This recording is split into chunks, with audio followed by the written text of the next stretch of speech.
ఎప్పుడు ఆదాయాన్ని మించి ఖర్చు పెట్టకూడదు. ముఖ్యంగా ఈఎంఐ అనే దరిద్రపు సంస్కృతి వదిలిపోతే దేశం అంతా బాగుంటుంది. దానివల్ల నాశనం అవుతున్నాం మనం.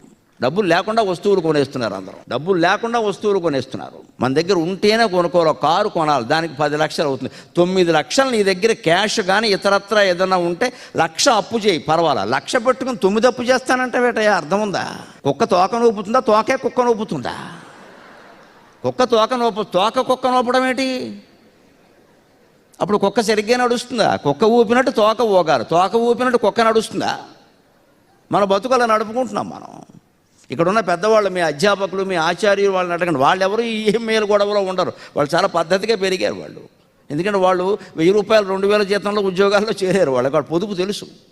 అందుకని ఎప్పుడూ సగం ఖర్చు పెట్టుకోవాలి, మిగిలిన సగంలో సగం దాచుకోవాలి.